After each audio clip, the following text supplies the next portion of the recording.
এটা কোনো লাইফ জীবন? পুরো রমজানে একদিন ফ্যামিলির লোকে ইফতার করতে পারেন না, এই কামাই দিয়ে কি করবেন? এই বাড়ি গাড়ি সম্পত্তি দিয়ে কি করবেন? কি মনে হয় অনেক ব্যবসায়ী রাগ হয়ে গেলেন, ঠিক না? আরে মিয়া, বিবি বাল বাচ্চার সাথে ইফতারি করা এটাও একটা ইসলামের অংশ।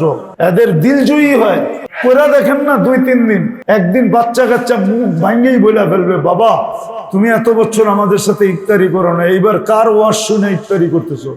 বলবে জানো না বাবা, ডেলি আমরা ইফতারি করতাম, আমাদের মন কেমন ভাঙ্গা থাকতো, তুমি আজকে ইফতারি করতেছো, আমাদের মনটা ভরে গেছে।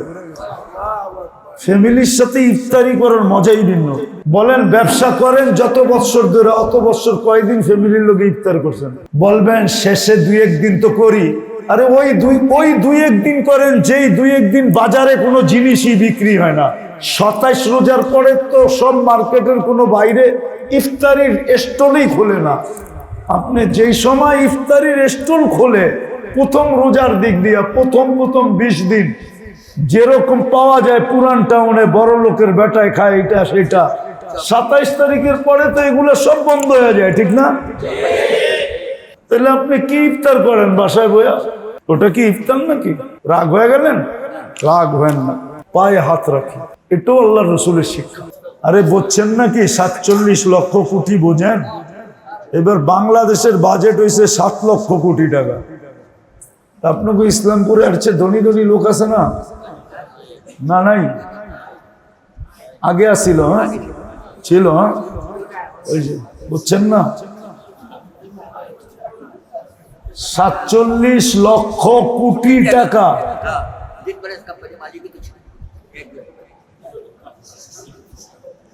বুঝছে ভালো কইলে তো নবাব বাড়ির মানুষ না, আবার চেতে যাবো এলে কমুনা। বাংলাদেশের বাজেট হয়েছে এই বছর 7 লক্ষ কোটি টাকা, আর ওনার কাছে ছিল 47 লক্ষ কোটি টাকা।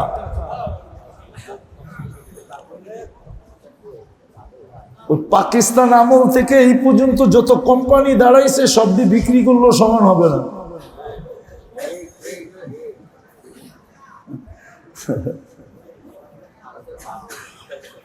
$47 লক্ষ কোটি, বোঝেন? 1 কোটি 2 কোটি না, 47,000 কোটি টাকা না, 47 লক্ষ কোটি টাকা ওনার কাছে ক্যাশ ছিল। বাকি কি বাদ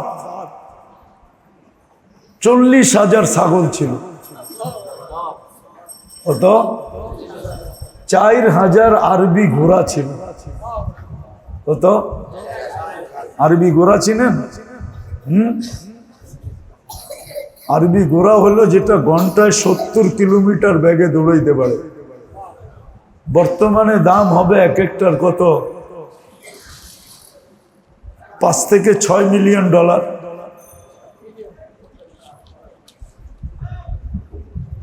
এক একটার দাম।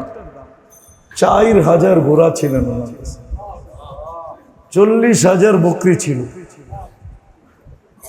বাকিটি ভুলে গেছি উট ছিল কয় হাজার। এগুলা মিলাইলে আবার সমান পরিমাণে হবে। আল্লাহ ওনাকে ব্যবসায়ী এই উসুলের কারণে বরকত দিয়েছিল।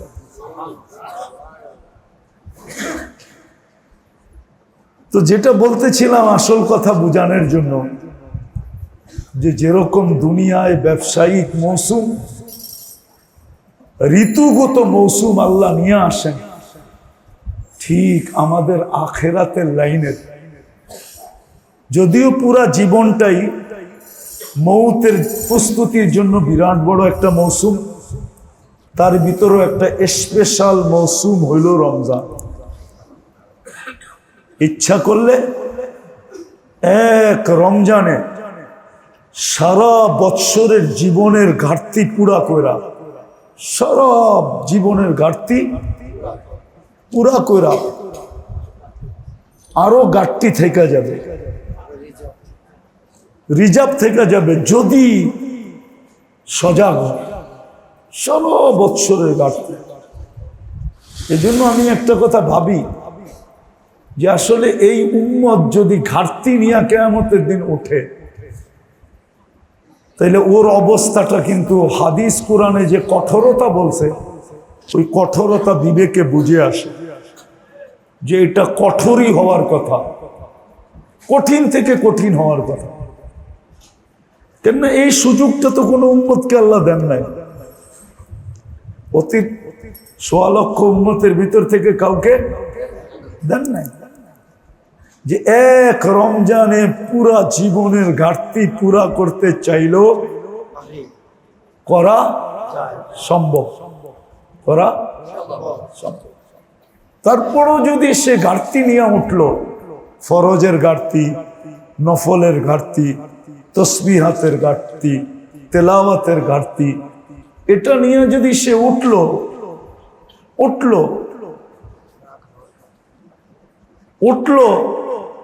তাহলে হাদিসে যে তার ব্যাপারে, কোরআনে যে তার ব্যাপারে আল্লাহর পক্ষ থেকে, রসুলের পক্ষ থেকে যেই কঠোরতার কথা বলা আছে, এটা যুক্তিসঙ্গত, কোনো অযৌক্তিক না। ইচ্ছা করলে 1 মাসে পুরা করতে পারত।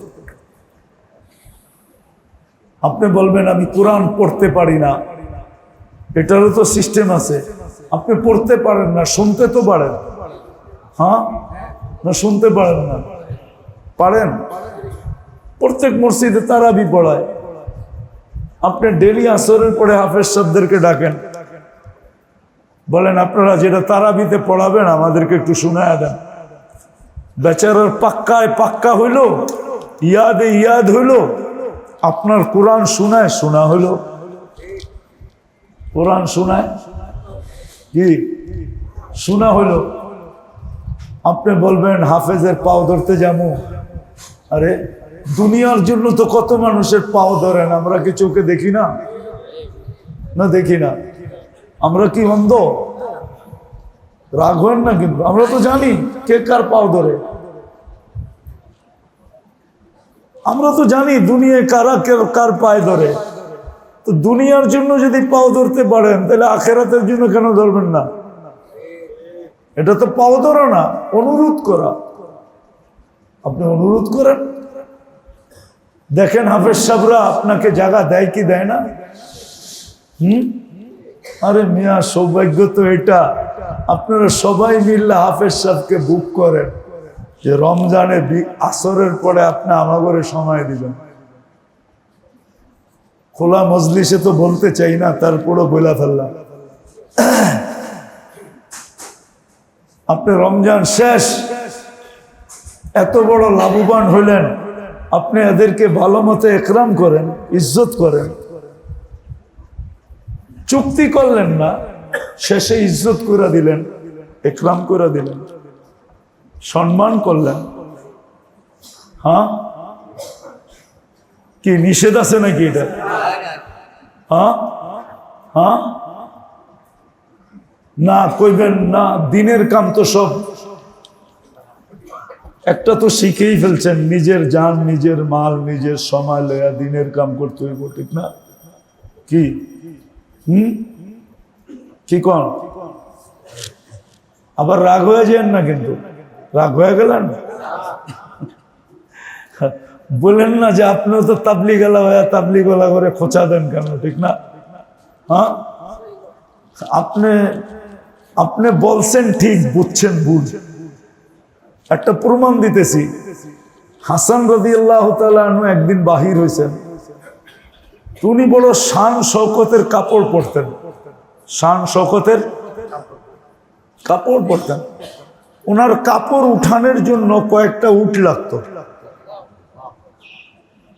উনি বড়, একদিন এক ইহুদি এসে বলতেছে যে তোমার নানা একটা হাদিস বলছিল যে দুনিয়া বলে মুসলমানের জন্য জেলখানা স্বরূপ আর আমাদের জন্য জান্নাত স্বরূপ, কিন্তু আপনার জীবনটা তো দেখলে মনে হয় যে আপনার জীবনটা দুনিয়াতে জান্নাত স্বরূপ, আর আমার অবস্থাটা দেখেন, দেখলে মনে হয় যে আমি জেলখানায় আছি। তা হাসান রাদিয়াল্লাহু তাআলা আনহু বলতেছিল যে আমার নানা সত্য বলছে, তুমি ভুল বুঝছো। আমার নানা সত্য বলছে, তুমি ভুল বুঝছো। দোজগে তোমার যা মিলবে ওই তুলনায় আজকে তুমি জান্নাতেই আছো, মন মতো চলতে পারো, যা খুশি তা করতে পারো। জান্নাতে আমার যা মিলবে ওই তুলনায় আমি এখন জেলখানায় আছি। জান্নাতে আমার যা মিলবে ওই তুলনায় আমি কি আছি? জেলখানায়। আবার রাগ হয়ে যান না, কিন্তু আমাদের সাথী ভাইরা অনেক সময় বলে এটা, ও বলে ঠিক বুঝছে ভুল, ও বলে ঠিক বুঝছে ভুল, বুঝছে ও ঠিক বলে না, ভুল বুঝছে। যা হোক, যেটা বুঝাইতেছিলাম মেরে দোস্ত, রমজান সামনে চলে আসতেছে, এখন থেকেই কিন্তু নিজেকে সজাগ করতে হবে। যত লাইনে জান্নাত কিনা যায় রমজানে, ওই সমস্ত লাইনগুলা এখন থেকেই চিহ্নিত করতে হবে। এক ঘোট পানির থেকে নিয়া, এক ঘোট পানির থেকে নিয়া, ঘোট বোঝেন তো? এটা কি বলে বাংলায়? এক চুমুক পানির থেকে নিয়া, এটা দিয়েও জান্নাত কিনা যায়। এটার থেকে নিয়া উচ্চ লেভেল যতটুকু পর্যন্ত যাওয়া যায় সামর্থ্য অনুযায়ী, সামর্থ্য অনুযায়ী যতটুকু যাওয়া যায়, এক মুসলমানের উচিত সবগুলাকে এই রমজানে কাজে লাগানো। কেন বললাম না যে শুধু সারা জীবনের রিকভারি যদি আমি করতে চাই, বা কমি খামি যা হয়ে গেছে এটাকে যদি পূর্ণ করতে চাই, তাহলে 100-তে 100 সুযোগ রয়ে গেছে রমজানের। কিন্তু এটার জন্য সজাগ হইতে হবে। এখন থেকে আলেম ওলামাদের কাছে থেকে চিহ্নিত করে লিস্টি নিয়ে নিতে হবে যে হুজুর আমি কি কি জিনিস দ্বারা এই রমজানে আমার অতীত জিন্দেগির পুরা জিনিসটাকে পূর্ণ করতে পারি, কমি কোথায় যে রয়ে গেছে, আমার যেটা লস মনে করি এটাকে যে আমি রিকভারি করতে চাই, ঘাটতি পূরণ করতে চাই, এটা এখন থেকে সজাগ হওয়া উচিত। এবং শুধু নিজে না, ঘরের প্রত্যেকটা ব্যক্তিকে এটার উপরে উদ্বুদ্ধ করা চাই, এবং ঘরের ভিতরে একটা পরিবেশ তৈরি করা চাই, ঘরের ভিতরে যে প্রত্যেক ব্যক্তি ঘরের ভিতরে যেন প্রতিযোগিতা করে, প্রতিযোগিতা। কারণ হাদিসে এটাও আছে, আল্লাহ রমজান মাসে ইবাদতের প্রতিযোগিতাকে যতটুকু সদয় দৃষ্টিতে দেখেন, রহমতের দৃষ্টিতে দেখেন, কাছে নিয়ে দেখেন, এতটুকু অন্য কোনো মাসে দেখেন না। রমজানে আল্লাহ প্রতিযোগিতা দেখতে থাকে, শুধু দেখতে থাকেন না, ফেরেশতাদের সামনে নিয়ে আবার গৌরবও করতে থাকে যে দেখো এরা জান্নাত পাওয়ার জন্য কেমন প্রতিযোগিতা করতেছে। এই জন্য ঘরের ভিতরে একটা প্রতিযোগিতামূলক পরিবেশ। যেমন একটা উদাহরণ দিই আপনাদেরকে, সময় তো কম তারপরও দিয়া দিই, আবার অনেকদিন পরে দেখা হবে। 24 তারিখ রোজার হয়ে যাবে 12-13 তারিখ। বুদ্ধিমান হলে বাচ্চাদের উপরে আপনি পুরস্কার ঘোষণা করেন যে বেটা, ছেলে পেলেদেরকে বলেন রমজানে যদি তুমি এত খতম করতে পারলে তাহলে তোমার জন্য এই পুরস্কার, এত তসবিহাত পড়তে পারলে এই পুরস্কার, এতবার কলেমা পড়তে পারলে এই পুরস্কার। আপনি ওকে কাগজ দিয়ে পুরস্কার দিবেন, আল্লাহ আপনাকে জান্নাতে জান্নাতি উপটকন দিয়ে পুরস্কার দিবে। কি আপনারটার দাম বেশি না আল্লাহটার দাম বেশি? আপনি পুরস্কার রাখেন, পুরস্কার রাখেন যে এতবার দুরূদ পড়তে পারলে তোমাকে এই পুরস্কার। ঘরের ভিতরে, হ্যাঁ, আপনার স্ত্রীর জন্য রাখেন, যে তুমি রমজান মাসে এইগুলা করতে পারলে তোমার জন্য এই গিফট, এই পুরস্কার রাখেন, দেখবেন মোহাম্মত বেড়ে যাব, সারা বছর আর তাবিজ লাগবে না। হ্যাঁ, আমি আপনাকে উত্তম তাবিজ দিতেছি, সারা বছর আর আপনার তাবিজ লাগবে না। মনে হয় বোঝেন নাই, আর মোহাম্মতের জন্য তাবিজ লাগবে না, বরং এতটুক মোহাম্মতে সারা বছর চলবে। আবার রমজানের আগে দেখবেন উছলাইয়া বাড়বে।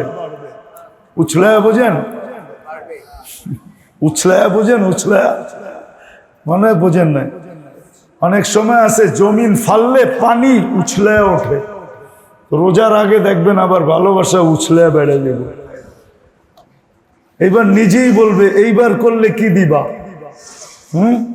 এদের জন্য রাখেন। যেমন রমজানে যে কর্মচারীর উপরে কাজকে হালকা করে দেয়, 8 ঘন্টার ডিউটিকে 6 ঘন্টা করে দেয়, আল্লাহ রসুলের ওয়াদা আল্লাহ একে জান্নাত লেখা দিবে। আপনারা তো ভাবেন বোনাস দিন 12 ঘন্টা খাটবো না কেন, সিজন তো একটাই, ঠিক না? কি আপনি কি জান্নাত লেখা লইলেন? আপনি তো ভাবতেছেন রমজানে তো বোনাস দিব, ঠিক না? সারা বছর তো 8 ঘন্টা করে, রমজানে 12 ঘন্টা করবো, অসুবিধা কি, ঠিক না? বোনাস তো দিব, ঠিক না? আপনি কি কমাইলেন না বাড়াইলেন? হ্যাঁ, কি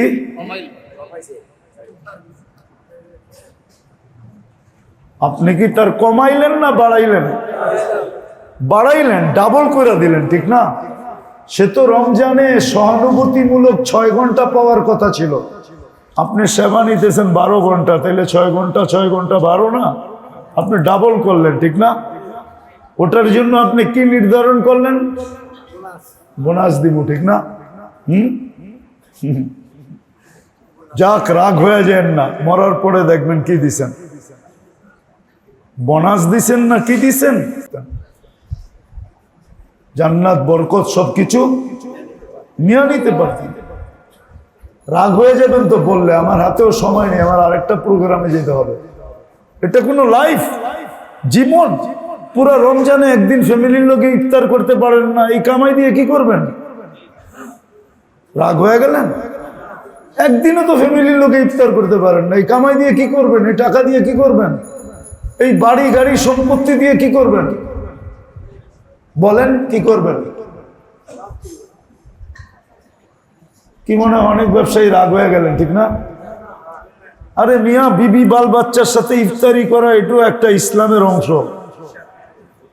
এদের দিলজয়ী হয়, করে দেখেন না 2-3 দিন, একদিন বাচ্চা কাচ্চা মুখ ভাঙ্গেই বলে ফেলবে, বাবা তুমি এত বছর আমাদের সাথে ইফতারি করো না, এইবার কার ওয়াজ শুনে ইফতারি করতেছো? ও জিজ্ঞাসাই করে বলবে জানো না বাবা, ডেলি আমরা ইফতারি করতাম, আমাদের মন কেমন ভাঙ্গা থাকতো, তুমি আজকে ইফতারি করতেছো, আমাদের মনটা ভরে গেছে। ফ্যামিলির সাথে ইফতারি করার মজাই ভিন্ন। বলেন ব্যবসা করেন যত বছর ধরে, অত বছর কয়দিন ফ্যামিলির লোকে ইফতার করছেন? কয়দিন? বলবেন শেষে 2-1 দিন তো করি। আরে ওই 2-1 দিন করেন, যেই 2-1 দিন বাজারে কোনো জিনিসই বিক্রি হয় না। 27 রোজার পরে তো সব মার্কেটের কোনো বাইরে ইফতারির স্টলই খোলে না। আপনি যেই সময় ইফতারির স্টল খোলে, প্রথম রোজার দিক দিয়া প্রথম 20 দিন যেরকম পাওয়া যায় পুরান টাউনে, বড় লোকের বেটায় খায় এটা সেটা, 27 তারিখের পরে তো এগুলো সব বন্ধ হয়ে যায়, ঠিক না? তাহলে আপনি কি ইফতার করেন বাসায় বইয়া? ওটা কি ইফতার নাকি? রাগ হয়ে গেলেন? রাগ হবেন না, পায়ে হাত রাখি, এটাও আল্লাহ রসুলের শিক্ষা। এত বেশি কেন কামাইতে হবে? বললাম না কামাই তো বরকত নাই। আব্দুর রহমান ইবনে আউফ রাদিয়াল্লাহু তাআলা আনহুর উসুলের উপরে চলে আসবেন, অল্প কামাইবেন, দেখবেন বরকতেই বরকত, বরকতেই বরকত, বরকতেই বরকত। আমার জীবনের একটা কাহিনী আছে। আমি 2008-এ ইউরোপ যখন সফর চলতেছিল ফ্রাঙ্কফুর্টে, তা আমাকে এক আরব জিজ্ঞাসা করতেছিল তুই কি করস? আমি কি ব্যবসা করি। কি ব্যবসা? বললাম কতক্ষণ ব্যবসা করস? কারণ আমার নিয়ম ছিল আমি আইসা তাঁতিবাজারে জোহর পড়তাম, জোহর নামাজ পড়ে খাওয়া রেডি, খাইতাম। নামাজ পড়েই খাইতে হবে আমাকে, নাইলে কর্মচারীর চাকরি শেষ। কারণ আমার কথা ছিল যে খাওয়ার লেগা কামাই, ওটা যদি টাইমলি না খাই তাহলে কামায় লাভটা কি? ঠিক না? আমার খাওয়া রেডি। আসর আজান দিবে, হুজুররা জানে আজান দিবে, নামাজ পড়বো গো। তো আমারে জিজ্ঞেস করতো তুই 2 ঘন্টায় কি কামাস? আমি বললাম যে তোমার কয় ফ্যামিলি চলে? আমরা এক ফ্যামিলি। কয়জন? 7 জন না 8 জন বলল। তুমি একা কামাও? কেন আমরা 8 জন কামাই। আমি বললাম যে আমি একা কামাই, আমার 12টা ফ্যামিলি চলে। হাদিসে নেয়ামত বলি আপনাদেরকে, কোনো অহংকার না। এখনো 12টা ফ্যামিলি চলে,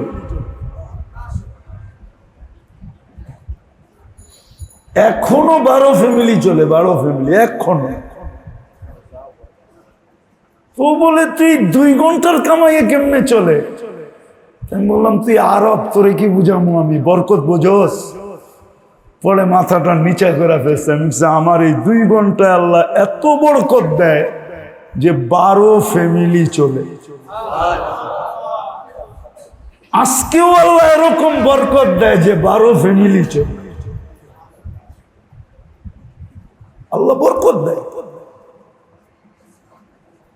বলার ইচ্ছা ছিল না, বুঝানোর জন্য আপনাদেরকে, অহংকার করা না।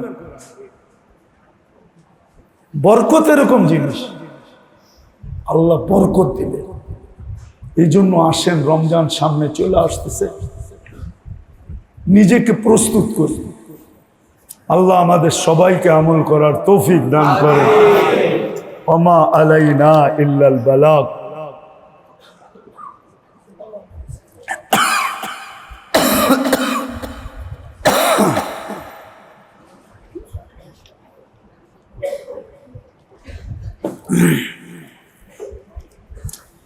আল্লাহুম্মা সাল্লি ওয়া সাল্লিম ওয়া বারিক আলা হাবিবিকা মুহাম্মদ।